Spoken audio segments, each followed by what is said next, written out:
खुद ही को कर बुलंद इतना कि हर तदबीर से पहले खुदा बंदे से खुद पूछे बता तेरी रज़ा क्या है। डियर स्टूडेंट्स, आप सभी का एक बार फिर से स्वागत है मेरे यूट्यूब चैनल टेस्टी मैथ में। चलिए देखते हैं हमारा जो सेकंड पार्ट है।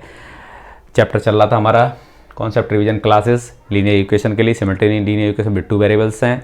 तो उसी में से हमने यहाँ तक जो टॉपिक करा दिए थे, 7 टॉपिक्स हमने इसमें कवर कर लिए थे। बाकी हमारे पास कुछ टॉपिक और रह गए थे जिसके लिए मैंने एक ज़्यादा वीडियो बड़ा ना हो जाए, ठीक है, इसलिए फिर मैंने उसको 2 पार्ट्स में बनाने का सोचा। और हमारा जो आज सेकंड पार्ट है, कुछ टॉपिक रह गए हैं तो इनको भी मैं आज कवर करता हूँ, ठीक है। तो देखते हैं क्या क्या हमारे टॉपिक्स बचे हुए हैं। एल्जेब्रिकली सॉल्यूशन, सबसे पहले जो 8th नंबर का पार्ट है एल्जेब्रिकली सॉल्यूशन। एल्जेब्रिकली सॉल्यूशन कैसे निकालेंगे? सॉल्यूशन, ठीक है। एल्जेब्रिकली सॉल्यूशन यहाँ पे हमारे पास में 3 मेथड दिए हुए थे। एक हमारे पास में कौन सा था? Eliminating method. दूसरा था सब्स्टिट्यूट मेथड, ठीक है, सब्स्टिट्यूशन मेथड था। तीसरा था हमारे पास में क्रॉस मल्टीप्लिकेशन मेथड, ठीक है, क्रॉस मल्टीप्लिकेशन। लेकिन ये वाला आपके लिए मना कर दिया गया है कि आपके कोर्स में ये नहीं आएगा, ठीक है। लेकिन अब इससे कोई फर्क नहीं पड़ता है कि आप किस मेथड से उस क्वेश्चन को सॉल्व करेंगे। आपके लिए आप जो भी मेथड आपसे अच्छी तरीके से आए आप उससे वैल्यू निकाल सकते हैं, ठीक है। तो अब यहाँ क्योंकि एमसीक्यू आएंगे तो कोई फर्क नहीं पड़ेगा आपने किस मेथड से उस क्वेश्चन को सॉल्व किया है। तो आप किसी भी मेथड से आप उस क्वेश्चन को सॉल्व कर सकते हैं। सपोज करो 2x + 3y = 6 दे रखा, 4x + 5y = 9 दे रखा है, ठीक। पहला वाला मेथड कौन सा है? Eliminating method. इससे हम इसको करेंगे। एलिमिनेट करने के लिए क्या करना पड़ेगा? हमें एक वेरिएबल को यहाँ से एलिमिनेट करना पड़ेगा। और एलिमिनेट करने के लिए देखेंगे किसी भी एक वेरिएबल को हम इक्वल कर लेते हैं। अब यहाँ से 2x दे रखा है, यहाँ 4x दे रखा है, तो अब x वाले को हम क्या करें? इन दोनों का एलसीएम 4 है तो 4 ही करना है हमें। तो इसको क्या करें? ये तो 4 पहले से ही है, अब इसको किससे मल्टीप्लाई कर दें? 2 से मल्टीप्लाई कर दें इस इक्वेशन को, फर्स्ट वाले को। ये सेकंड है हमारे पास है तो 2 जाइए, कितना हो जाएगा? यहाँ से ये 4 हो जाएगा, प्लस 2 से इसमें मल्टीप्लाई करेंगे, 2 3 जा 6y हो जाएगा, = 2 6 जा 12। तो बस यहाँ से एलिमिनेट करने के लिए हम क्या करते हैं? प्लस या माइनस कर देते हैं जिससे कि वो एक वेरिएबल कैंसिल हो जाए। यहाँ से माइनस करेंगे, ये माइनस करेंगे, ये माइनस करेंगे, कट जाएंगे। यहाँ से 5 में से ये -6 करेंगे तो माइनस का y बचेगा। और यहाँ से 9 प्लस के हैं, 12 माइनस के हैं, किसके ज़्यादा है? 12, तो माइनस का 3 बचेगा। यानी माइनस से माइनस कैंसिल हो जाएगा, y = क्या आ गया? 3 आ गया। इस वैल्यू को आप किसी भी इक्वेशन में पुट कर देंगे, फर्स्ट में या सेकंड में, तो वहाँ से आपको x की वैल्यू फाइंड हो जाएगी। तो यहाँ से हम रखते हैं फ्रॉम इक्वेशन फर्स्ट 2x + 3 जा यहाँ रखेंगे तो 9 हो जाएगा, = 6। देन 2x = ये ट्रांसफर कर देंगे, माइनस का 3 बचेगा, x = -3/2। तो इस तरह से हम x की वैल्यू फाइंड कर लेते हैं। और y = क्या आया था? -3।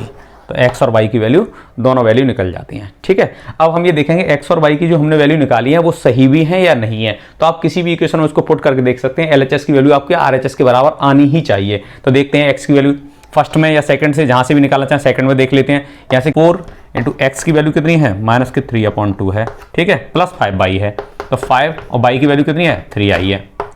2 2 जा 4, माइनस का 6 प्लस 5 3 जा 15, तो कितना आया? 9 आया। और हमारा आंसर कितना है? = 9। तो ये क्या आई? जो LHS की वैल्यू है, LHS की वैल्यू 9 आई, = RHS आ गई, ठीक है। LHS = RHS, यानी x और y की वैल्यू हमारी कैसी है? करेक्ट वैल्यू हैं। आपको अगर समझ में इस तरह से नहीं करते हैं, आपको ऑप्शन दे रखे होंगे, आप ऑप्शन वाली जो वैल्यू हैं वो भी आप इक्वेशन में रख के देख सकते हैं। अगर वो सेटिस्फाई कर जाती हैं तो वही उसके आंसर्स हो जाएंगे, वही उसके सॉल्यूशन हो जाएंगे, x और y, ठीक है। तो इस तरह से हम इसका एल्जेब्रिकली सॉल्यूशन हमने देखा और हमने एलिमिनेटिंग मेथड को सीख लिया, एलिमिनेट करना। अब बात आती है हमारे सब्स्टिट्यूशन मेथड की। सब्स्टिट्यूशन मेथड में क्या करते हैं? जैसे यही इक्वेशन है हमारे पास में, जैसे 2x + 3y = 6 दे रखा है, और दूसरी वैल्यू क्या है? यहाँ से हमारे पास में सेकंड वैल्यू ये थी, तो किसी भी एक वैल्यू को, वेरिएबल की वैल्यू निकाल के हम दूसरे में पुट कर देते हैं। तो यहाँ से अगर हम इसको, जो सेकंड मेथड है वो चल रहा है हमारा। अब यहाँ से अगर हम x की वैल्यू निकालेंगे तो 2x = 6 - 3y हो जाएगा, और x = 6 - 3y/2। ये जो वैल्यू आई, आप इसको सेकंड में, फर्स्ट से निकालिए तो आप सेकंड में पुट करेंगे।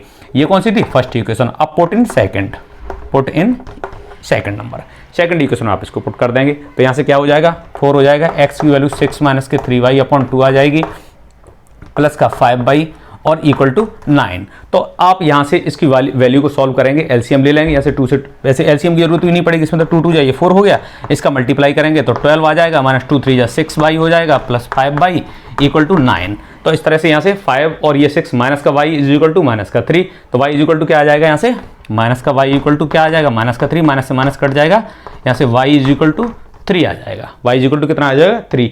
तो बस वही सेम आ रही है वैल्यू। यहाँ पे क्या था, ये पॉजिटिव वैल्यू थी, यहाँ पे गलत लग गया था, ठीक है, ये वैल्यू तो हमारी ये है करेक्ट वैल्यू, ठीक है, ये तो गलत लग गया था यहाँ पे। तो x की वैल्यू भी आप फाइंड कर सकते हैं, y की वैल्यू को आप किसी भी इक्वेशन में पुट करेंगे, वहाँ से आप x की वैल्यू फाइंड कर लेंगे। तो ये होता है हमारा सब्स्टिट्यूशन, यानी एक जगह से वैल्यू उठा के दूसरे में पुट कर देना, ठीक है, किसी एक वेरिएबल की वैल्यू लेके दूसरी इक्वेशन में पुट करना और वहाँ से क्या बना देना उसको, अभी 2 वेरिएबल हैं, फिर उसको 1 वेरिएबल में कन्वर्ट कर देना, 1 वेरिएबल हो जाएगा तो आसानी से सॉल्व हो जाएगा फिर वो, ठीक है। तो ये होते हैं हमारे पास दोनों ही मेथड, एलिमिनेटिंग और सब्स्टिट्यूशन, जो भी आपको अच्छा लगता हो आप उससे सीख सकते। अब यहाँ से हमारे पास ये अलजेब्रिकली सॉल्यूशन हमने देख लिया। अब बात आती है हमारी ज्योमेट्रिकल सॉल्यूशन की। ज्योमेट्रिकल सॉल्यूशन में हम देखेंगे कि किस तरह से हम इसमें ज्योमेट्रिकल सॉल्यूशन में हम वैल्यू निकालते हैं।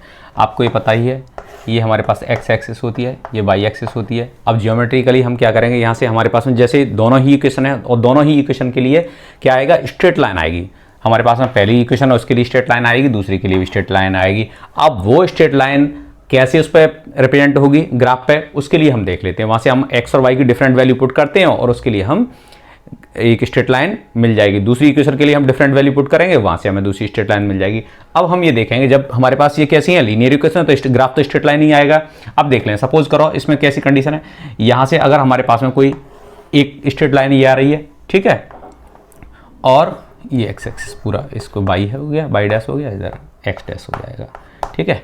अब कोई दूसरी इक्वेशन हमारे पास में यहाँ से उसकी स्ट्रेट लाइन ये इस तरह से आ गई, ठीक है। तो ये पॉइंट इसका पॉइंट ऑफ इंटरसेक्शन, ये वाला, ये पॉइंट, इस पॉइंट के जो कोऑर्डिनेट होंगे एक्स और वाई, वो क्या होंगे, इसका सॉल्यूशन होंगे स्ट्रेट लाइन के। और एक जगह इंटरसेक्ट कर रही है, इसलिए क्या आएगा, एंड ओनली वन, इसके लिए जो कैसा होगा, यूनिक सॉल्यूशन।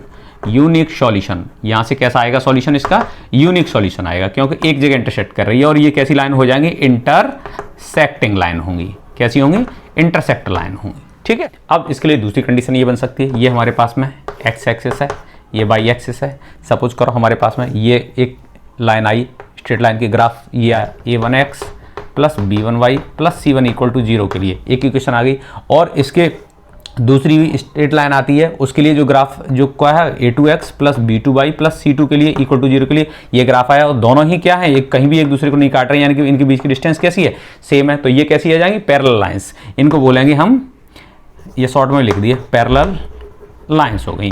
और ये क्या देंगे, नो सॉल्यूशन, यहाँ से क्या होगा, नो सॉल्यूशन, ठीक है, ये नो सॉल्यूशन हो जाएगा। तीसरा ग्राफ इस तरह से बनेगा, जैसे ये एक्स एक्सिस है, ये वाई एक्सिस है। सपोज करो ये हमारे पास में कोई ये लाइन आई, a1x जो पहली वाली थी, a1x plus b1y plus c1, इसके लिए जो ग्राफ आया सेम वही पाथ ओवरलैप हो जाए दूसरा वाला, ये दूसरी वाली भी इक्वेशन के लिए यही सेम पाथ आए, तो वो क्या हो जाती है, वो लाइन हो जाती है हमारे पास में ओवरलैप कर जाती हैं, तो उनको बोलते हैं कोइंसिडेंट लाइन, कोइंसिडेंट लाइंस, ठीक है। तो यहां से क्या सॉल्यूशन मिलेगा, इनफाइनाइटली मैनी सॉल्यूशन, यानी अनेक सॉल्यूशन मिलेंगे इससे। हर जगह पे ये क्या कर रही हैं, हर जगह टच करती हुई जा रही हैं, हर जगह टच करती हुई जा रही हैं, एक दूसरे को इंटरसेक्ट तो नहीं हो रहा, लेकिन ये क्या हर जगह टच कर रही हैं, हर जगह टच कर रही हैं, हर जगह टच कर रही हैं। तो जितनी जगह पे हर जगह टच कर रही हैं, इसका मतलब हर जगह से इनको क्या मिलेंगे, हमें सॉल्यूशन मिल जाएगा। तो इनफाइनाइटली मैनी सॉल्यूशन हो जाएंगे इसके लिए, कोइंसिडेंट लाइन के लिए, ठीक है।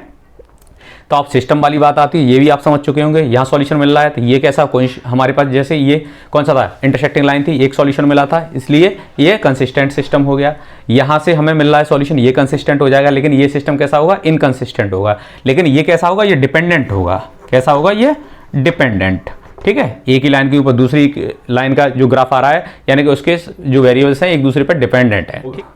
यहाँ पे कोफिशिएंट का रेशियो कैसे होगा, इक्वल होगा। कोफिशिएंट का रेशियो कैसा होगा, इक्वल होगा, यानी a1/a2 b1/b2 c1/c2 सारी इक्वल होंगे। और वहां पे कैसे होंगे, ओवरलैप कर रहे होंगे ग्राफ, ठीक है। तो यहाँ से क्या होगा, हमें कैसे मिलेंगे, इनफाइनाइटली मैनी सॉल्यूशन मिलेंगे, इनफाइनाइटली मैनी सॉल्यूशन इस थर्ड वाले में, ठीक है। तो ये हमारे पास में ज्योमेट्रिकल सॉल्यूशन इसके निकाल ली हमने, ठीक है। ये यहाँ से कहीं भी नहीं टच हो रही है, ना कट हो रही है, ना इंटरसेक्ट हो रही है, तो यहाँ सॉल्यूशन नहीं मिल रहा है, यहाँ से एक मिल रहा है और यहाँ पर हर जगह से सॉल्यूशन मिल रहे हैं। तो ये सॉल्यूशन हमने देख लिए, ये हो गया हमारा ज्योमेट्रिकल सॉल्यूशन। अब बात आती है हमारे converter non linear to linear. Non linear equation आप जानते हैं a x plus b y plus c की फॉर्म में होती है, वो हमारी लीनियर होती है। और जब उस फॉर्म में नहीं होगी, यानी कि सपोज करो जैसे ये दे रखा है 2/x दे रखा है प्लस 3/y दे रखा है इक्वल टू 6 दे रखा है, यानी कि ये अपॉन में x आ गया, अपॉन में y आ गया, तो ये लीनियर नहीं है। अब इस नॉन लीनियर को लीनियर बना देते हैं। तो क्या करते हैं इसमें, ऐसी कंडीशन में 1/x को हम क्या मान लेते हैं, a मान लेते हैं, 1/y को क्या मान लेते हैं, b मान लेते हैं। और अब इसको 1/x करेंगे तो ये क्या हो जाएगा, 2a हो जाएगा। 1/y को हम b लिख देंगे तो ये 3b हो जाएगा, इक्वल टू 6 आ जाएगा। ये इक्वेशन हमारे पास में बन गई। अब ये कैसी है, लीनियर इक्वेशन। ये बन गई लीनियर इक्वेशन विद 2 वेरिएबल। जैसे पहले हमने सॉल्व किया था उसी तरह से अब हम इसको भी सॉल्व कर लेंगे। ठीक है, एक इक्वेशन और मिलेगी इसके लिए, पेयर के लिए। ठीक है, दोनों ही इक्वेशन से हम इसकी वैल्यू निकाल सकते हैं और वहां से a और b की जो वैल्यू आएगी, इस तरह से और भी हो सकता है, 3/x हो सकता है प्लस 5/y हो सकता है, इक्वल टू हमारे पास में 9 हो सकता है। तो यहाँ भी इस तरह से एक इक्वेशन यहाँ से मिल जाएगी। दोनों ही इक्वेशन को आप सॉल्व करेंगे, दोनों ही इक्वेशन से हम क्या करेंगे, a और b की वैल्यू फाइंड कर लेंगे, जिसको आगे चल के इसको रेसिप्रोकल कर देंगे। तो आप किसकी वैल्यू निकाल लेंगे, x और y की वैल्यू निकाल देंगे। ठीक है, ये आ गया graph x equal to a and y equal to b। ये वाला तो हो गया, x इक्वल टू a है, y इक्वल टू b है। ये x एक्सिस दे रखा है, x इक्वल टू a दे रखा है, यानी कि x पे कितना जाना है, यहाँ पे a चलना है ये, और x पे कितना चलना है, b चलना है। यानी दूसरी एक लाइन यहाँ से आएगी, x हर जगह कितना रहेगा, a ही रहेगा। y की वैल्यू कुछ भी हो सकती है, y की वैल्यू इधर भी हो सकती है, इधर भी हो सकती है, लेकिन x हमेशा इतना ही रहेगा। क्या रहेगा, a। और दूसरी हमारे पास इक्वेशन दे रखी है, उसमें क्या दे रखा है, x इक्वल टू b, यानी कि x पे कितना जाना, b तक जाना है यहाँ तक, और आगे भी यहाँ तक। ये y की डिफरेंट वैल्यू हो जाएंगी, लेकिन ये क्या आएगा, हमारे पास में जो ग्राफ आएगा वो कैसा आएगा, ये b डिस्टेंस होगी, ये b डिस्टेंस होगी पूरी की पूरी यहाँ से। ठीक है, तो x इक्वल टू a हो और x इक्वल टू b हो, इसके लिए दोनों ही इक्वेशन, इसके लिए ग्राफ कैसा आएगा, पैरेलल आएगा, पैरेलल। ठीक है, कैसा आएगा, पैरेलल आएगा। और वो पैरेलल क्या होगा, पैरेलल ग्राफ कैसा होगा, पैरेलल टू बाई एक्सिस। ठीक है, और अगर जो दे रखा है y इक्वल टू a दे रखा है, y इक्वल टू a हो और y इक्वल टू b हो, वहां क्या होगा, पैरेलल टू x एक्सिस। वो कैसा हो जाएगा, पैरेलल टू x एक्सिस हो जाएगा। ये पैरेलल टू y एक्सिस है, ये पैरेलल टू x एक्सिस हो जाएगा। ठीक है, तो वहां क्या आएगा, इस तरह से ग्राफ आएगा, यानी कि उसमें क्या होगा, y की वैल्यू यही रहेगी, x की डिफरेंट वैल्यू हो सकती हैं। ठीक है, y चेंज नहीं होगा, y यही रहेंगे, तो आपस में भी पैरेलल होंगे, साथ ही साथ वो क्या होंगे, x एक्सिस के पैरेलल होंगे। और ये x इक्वल टू दे रखा है, ये आपस में कैसे होंगे, पैरेलल होंगे, और साथ ही साथ वो किसके होंगे, y एक्सिस के पैरेलल होंगे। ठीक है, तो इस तरह से हम एल्जेब्रिकली भी देख लिया, ज्योमेट्रिकल देख लिया, कन्वर्ट कर लिया हमने इसको, और ये ग्राफ को भी हमने सीख लिया। बाकी इसके लिए हमने देख लिया क्या होगा, x वाले के लिए क्या आएगा, दोनों जगह x दे रखा है तो पैरेलल टू y एक्सिस हो जाएगा, y इक्वल टू दे रखा है तो पैरेलल टू x एक्सिस हो जाएगा। ठीक है, तो इस तरह से हम इस टॉपिक को बहुत अच्छी तरीके से हमने इसको एक्सप्लेन किया है, और यही उम्मीद करता हूं कि आप इसको और अच्छी तरीके से इसको रिवाइंड करके देखेंगे, सीखेंगे, जिससे कि आप अपने एग्जाम में अपने कॉन्सेप्ट को और अच्छा कर सकें। ठीक है, तो बस इन्हीं शुभकामनाओं के साथ में आप अपनी प्रैक्टिस पर लगे रहिए, कॉन्सेप्ट क्लियर करते रहिए और चल दीजिए अपने लक्ष्य की ओर, आप जरूर अच्छा करेंगे। Thank you.